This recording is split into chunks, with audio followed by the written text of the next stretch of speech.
Let's talk about the roller coaster day from Zach Wilson in a 3-point loss to the Detroit Lions that very well could have been a win. It was a wild one. I mean, we saw it all with Zach Wilson. Everything that we've ever said about Zach Wilson, we saw in this game. We even saw it in the final drive in this one, so let's talk about it all. Let's start off with this play, because it didn't start off particularly well. There were a couple of, rough drives from the Jets. This one, always a tough situation. Part of why it makes sense to go for it in a goal line spot if you are the Lions is because if you don't get it, well, then you're at least putting the Jets in a tough spot, which now it would lead to a 3rd down and 11, so they're going to go for a quick slant route here. As you see, Zach Wilson takes the snap. He's going to look over, and again, there's a bit of separation, but this is, to be honest, a very risky throw. Looks like Okudah maybe could have had a hold there, but regardless, that was still well behind. In fact, it was probably too far behind Okudah himself to get the interception. It was that far behind, so definitely a missed throw there in a key spot, because listen, if you get that completion, you're not getting the 1st down,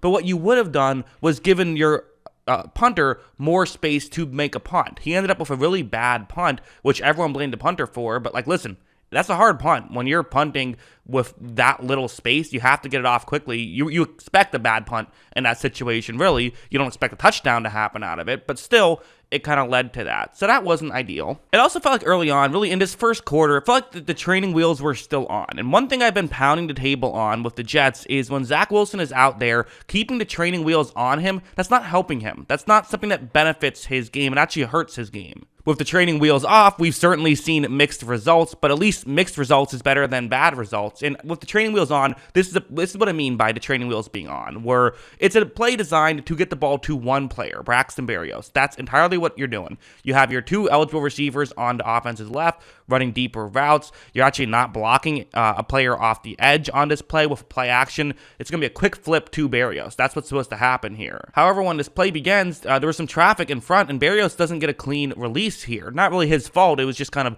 an unfortunate scenario. Good defense here. But if Wilson makes this throw, it's not getting the 1st down. And on top of it, again, there is a little bit of danger here trying to throw past a guy who's right in your face. Wilson is going to take the sack here. I would have liked to see Wilson put the second hand on the football. I would have. Taking the sack, I think, is a fine play in that spot, but put your second hand on the football. But still, okay, things aren't working. And it kind of felt like the Jets just said, you know what?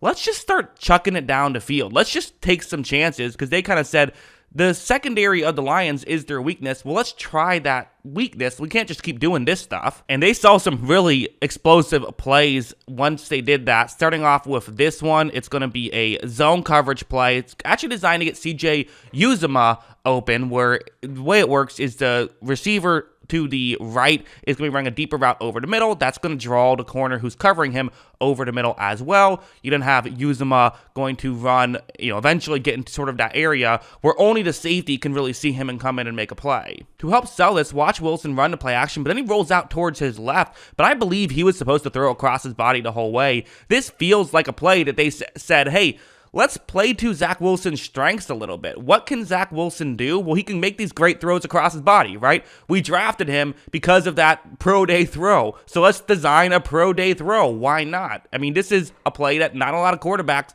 would do well in this spot. But Wilson, to his credit, gets his feet planted properly, which, let's be honest, that's not something he does as much as he should, but good job by him doing that. Look at this throw. It's a thing of beauty as, again, good scheme to get Uzomah schemed open, but also it was set up due to the fact that, Wilson had the ability himself to go to the other side of the field, which kind of helped sell that fake in the first place. So all that stuff working together, this is when we saw the Jets offense wake up a little bit. Like there was also this play where it's going to be, I love this stuff from Robert Saleh. One of the reasons why he's one of my favorite coaches in the NFL is he's willing to do stuff like this, which, 25 seconds left, 2 timeouts, you're at your own 19-yard line. This is a decision right here. There are teams that would just run out the clock in this spot, especially since the Lions only have 2 timeouts, so you could legitimately just take a knee and go to the half if you wanted to.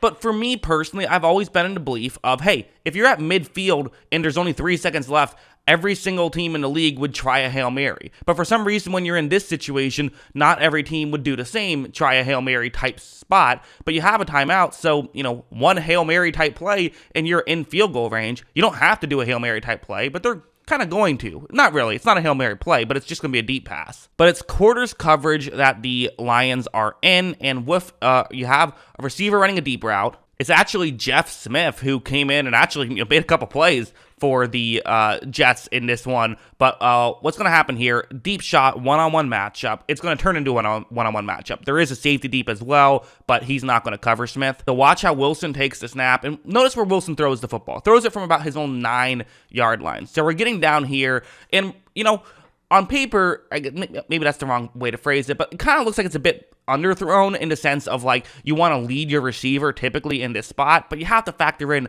how far he's throwing the ball down the field. He's going to end up throwing it like 58 yards down the field. There's not too much more you can get down the field than that. It's not Madden where you can just throw 70 yards even with, Tua as your quarterback. But hey, he gave his receiver a chance. Jeff Smith goes up and makes the grab on Jeff Okudah there, battle of the Jeffs, and they were able to get the tie-it-up field goal late in that first half. It's kind of one of those things where you just have to say, like, listen, I know it's had mixed results, but the value of a Zach Wilson is that he can make throws like this. So if you have him as a starter, especially against a team like the Lions with a weak secondary, well, have him make throws like this. So then this play would happen, which it really did kind of feel like this play hurt them more than just the interception itself. Kind of like you really took the wind out of their sails a little bit. It's a zone coverage play. The concept is a good concept to beat this coverage. You have a receiver running a deep route, and then you have another receiver who's going to kind of just sort of follow him, essentially. Starts off as though he's running just to the flat, but then he's going to just follow that deep route. Hopefully the corner gets taken away by the deep route, and now there's an opening to make the throw. So on paper,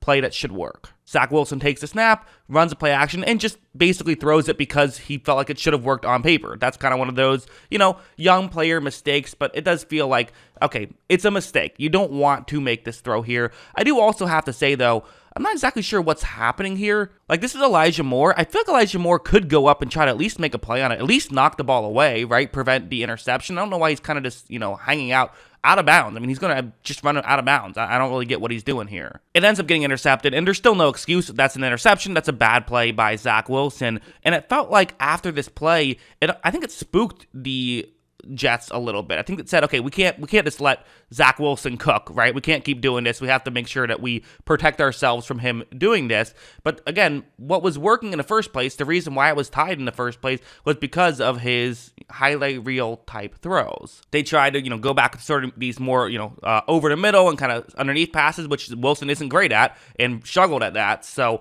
that's, again, Wilson also made some head-scratching plays as well, like that one that was somehow a completion. But still, I feel like it did more damage than just the 3 points it gave the Lions. I also wonder if after this, Zach Wilson just got in his head a little bit. We've seen him do that before as well. But then fast forward to this, what would give them the lead with around 5 minutes left in the fourth quarter. It was really this play that would set it up. It's second down and 7 here, a little bit around midfield, a little bit behind the 50-yard marker. It's man coverage. You have Garrett Wilson with a one-on-one matchup deep down the field. Zach Wilson is going to take the snap, and he is going to eventually, he rolls out a little bit, then fires in that direction. They brought up on the broadcast that Wilson had done a better job outside the pocket in this game. I agree with that. I think he did.